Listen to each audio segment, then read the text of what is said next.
What's up, everybody? Welcome back to another episode of Lunchtime. I'm Noah Hiles. He is John Bozica. And John, it's another day, it's another letter, and we've got a lot of rebounding to do. We have not been on our A game lately. Friday with Jay, that was wrong. You know, getting our religious facts wrong, me saying Jupiter had the most rings on the planets. It's approximately 95 degrees in your vehicle right now. Can we please? Yeah, I am burning up. I am burning up. Oh, dear goodness, there goes my phone. We're off to a great start already here on this Monday. All right, so anyway. Oh, you got it. I was gonna say, sometimes it rolls into the bag. Sometimes. All right, so our letter today is K. Letter K.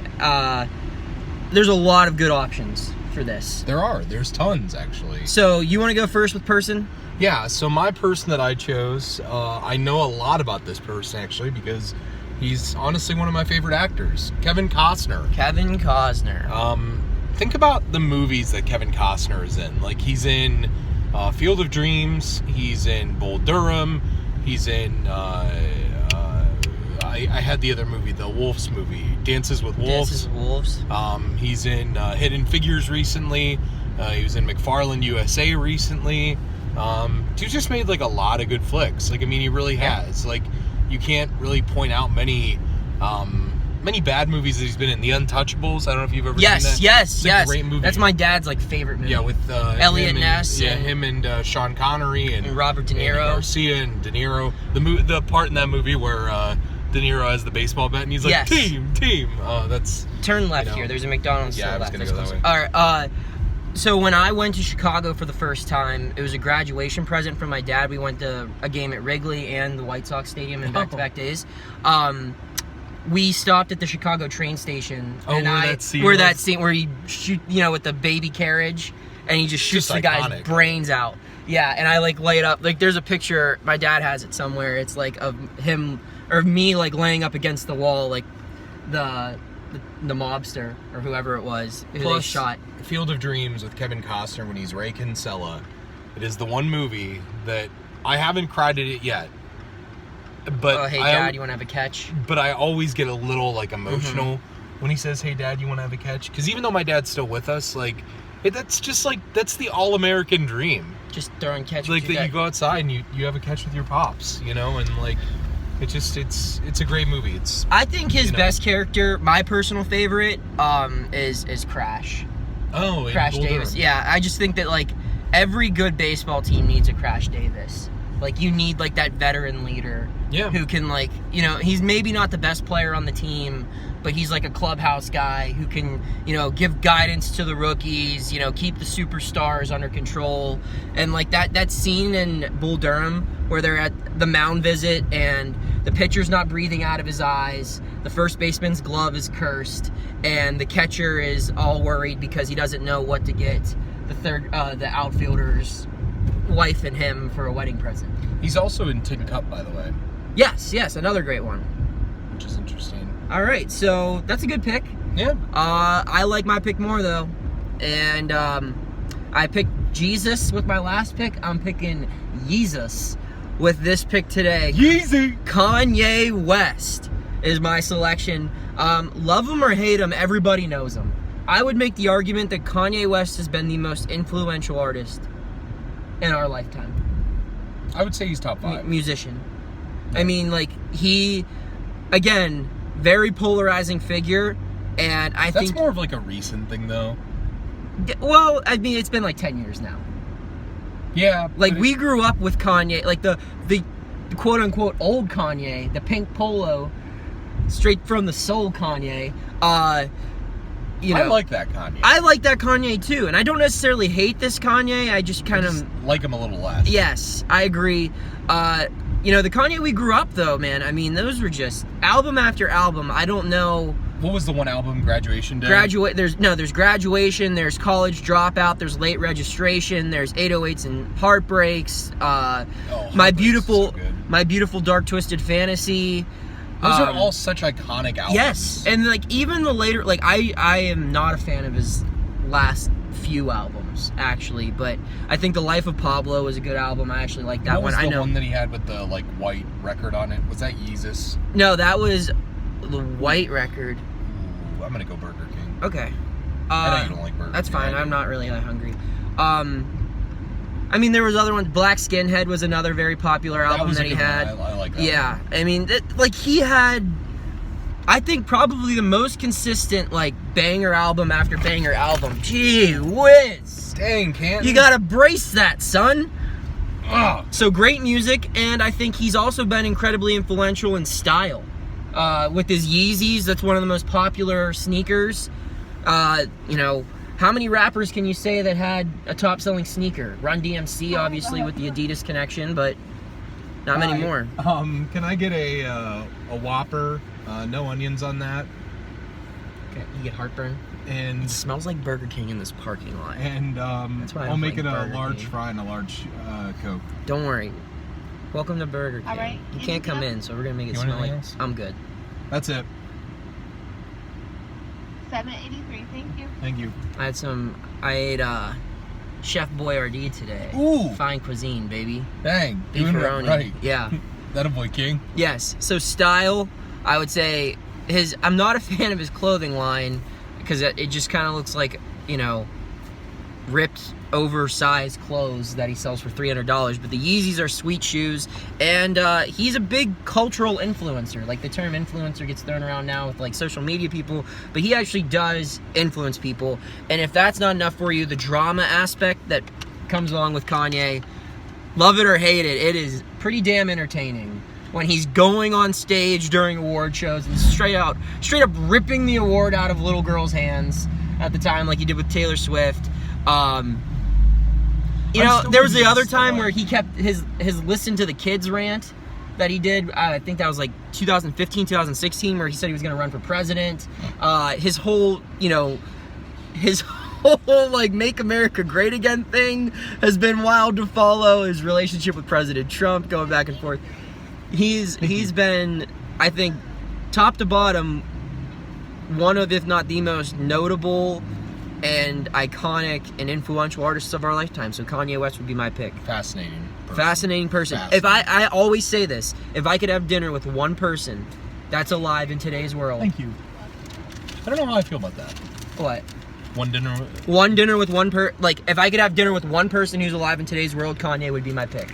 If like they were to open up, because I feel like if Kanye and I had dinner and it was arranged, like he would just sit there and be like, when is this done? Or like he'd put on an act. But if Kanye could be real for like 1 hour over a meal, I would choose dinner with him over anyone else who's alive in the world right now. I think that's fair. All right. So, place. I'll go first. My place, Kazakhstan. And I will wait to get into my Kazakhstan outline here. Wow. I like the delivery. Thank you. Yep. Have a good one. Stay safe. Man, it's about to smell like a Whopper in here. It smells like a Whopper out in the parking lot. I'm dead serious, dude. It smelled like when you rolled down your window to order. Oh, it did. It smelled like Burger King. Whopper. All right, so my place is Kazakhstan. Full disclosure, I learned about Kazakhstan.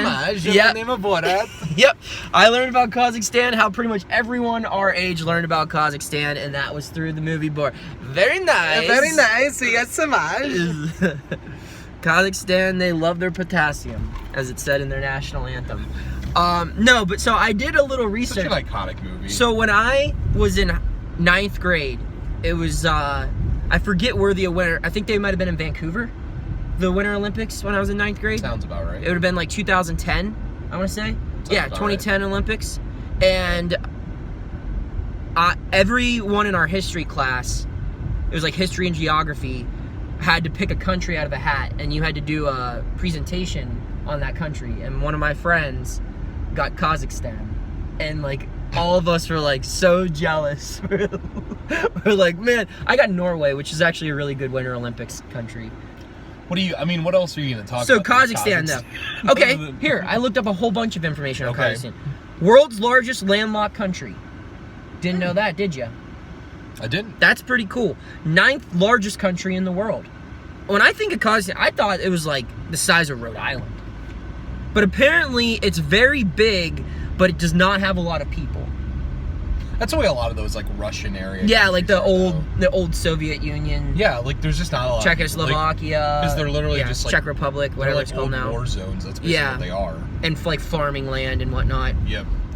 So they're known for their uranium reserves. It's uranium reserves is Kazakhstan. So I would assume that's, valuable land. I don't know why neighboring countries haven't. I mean, its neighbors are Russia and China. How have they not just taken that land over? I mean, uranium is obviously really, really valuable when it comes to war and nuclear stuff. Yeah. So, I would imagine that they have a deal with somebody.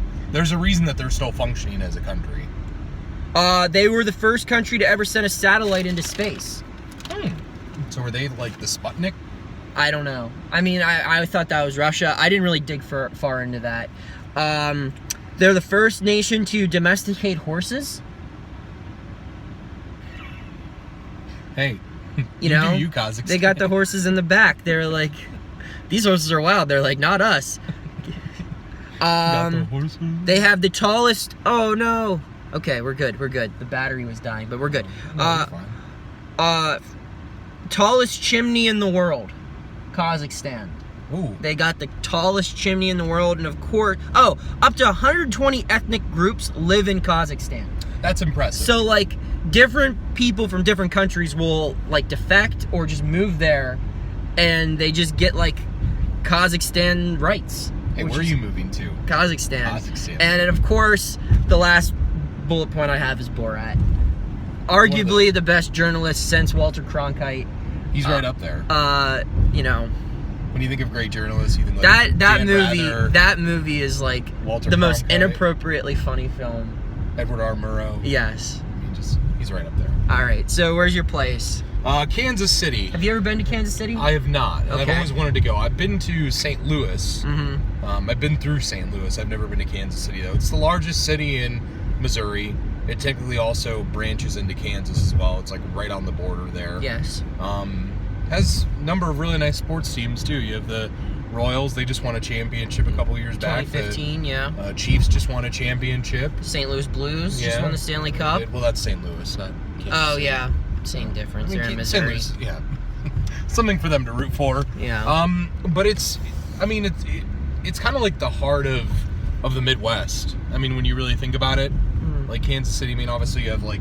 I think like Chicago. Yeah, that whole area though. Yeah. I mean, like, it's a nice Midwestern city that's well populated and. You're missing like the biggest thing that they're known for. Which is barbecue. That's right. Kansas City's got like amazing barbecue. I did a lot of research on my first one. My research on Kansas City kind of sloughed off a little bit. Yeah. And when I think barbecue, I think of Texas. Yes, but like Kansas City barbecue is like a different genre. Is it? Like it's on the Mount Rushmore of barbecues. Really? Oh yeah, like it's a huge deal in Kansas City. Have you been to KC? I have not. My dad has though, and I just kind of knew that from watching Food Network or whatever. But yeah, barbecue. Watch that Food Network. Yeah, barbecue huge in Kansas City. And then Arrowhead Stadium too. It's one of the best tailgating spots. Yeah, I've always wanted to see a game there. I know Denny Kincaid, who does radio stats, he's seen a game there. Oh really? Yes. That's pretty cool. He's a big fan of that. Plus Len Dawson, Alliance's own baby. Alliance's own, played there, won a Super Bowl there. The last quarterback before Patrick Mahomes to win a Super Bowl. There's only two. Lenny Darts, baby, ripping heaters at halftime, man. I need a Fresca and a Marlboro. Is there a more iconic picture? Dude, I mean, that's like my dad and I feel it was like probably like a year ago now. We were sitting around one day and I was like, what are the most iconic sports photos of all time? And like we thought of like the Miracle on Ice, like them, skating around with the flag after they upset the Soviets. Yep. We thought of Muhammad Ali laying out, was it Sonny Liston or Joe Frazier? Yeah. Where he's like standing over top of him. And he has like, his hands or up. no, where he's like flexing his arm. Okay. Or you're thinking of like the aerial shot where like the guy's like knocked out, his arms are up. But like those two photos are great, but like the Len Dawson just ripping a dart right there, man. That's awesome. I think of Len Dawson smoking and Bobby Orr actually. Oh, where he's flying through the air without a helmet on. Yeah. Yeah. All right. The goal. All right. So that's not a bad pick, Kansas City. My thing, and if you know me at all, this is a no-brainer. It's ketchup. Ketchup, the world's best condiment. And I come from the land of where the ketchup flows every time the Steelers are in the red zone. Literally. The Heinz red zone. Heinz red zone. You're in the Heinz red zone. And then, so have you ever been to Heinz Field? No. When the Steelers are in the red zone, they have 2 big ketchup bottles over top of the scoreboard, and they like tilt down and it's like red lighting, but it looks like ketchup's pouring over the stadium. That the naming rights are going to change though, so I don't know what they're going to do with that. But yes, Heinz, obviously a Pittsburgh company. And if you use Hunt's ketchup or any other, well, just see I don't care how poor you are. I don't care if you lost your job through COVID-19, before or after it. Heinz ketchup always goes in the cart. Nothing more, nothing less. I was just gonna say, just a couple weeks ago, we were at home and my mom bought Hunt's ketchup, or my dad did. I can't remember one of them. And we were talking on a group chat with my brother, and he was like, "What the hell is this?" Yeah. He was like, "You're not using Heinz?" No, it's the best. And like Cleveland people love to hate on Pittsburgh, but every Clevelander, I can't go against Heinz. No, it's as good as it gets. Heinz ketchup, you put it on everything. I put it on my scrambled eggs. I know some people don't like that. I'm not a big fan of that. Yeah, I know, but like I've even gone further. Like I've dipped cheese curls in Heinz ketchup. Ooh. I've dipped my toast in Heinz ketchup. You know, I get wild with it, John. I'm a wild boy. I love my Heinz ketchup. What's your item? Kangaroos. Some of the there's some jerks. They are. I mean, they will beat you up. There's some grass bulls. They will beat you up. There was an iconic video that came out in last year. Did I show you that? Yeah.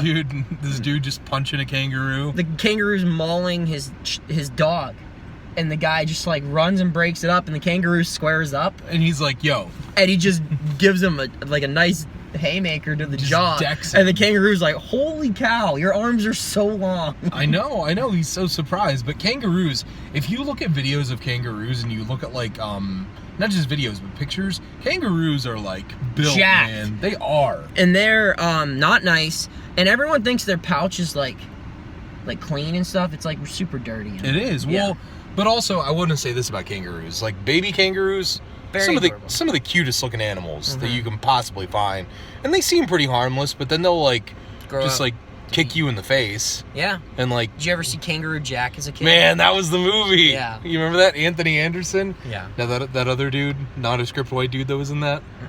I don't know who that was. I don't know. Kangaroos though. Not a bad show. Not bad. We're back. Better than Jay. We're back. All right. Well, we'll see you on Wednesday, next episode of Lunchtime.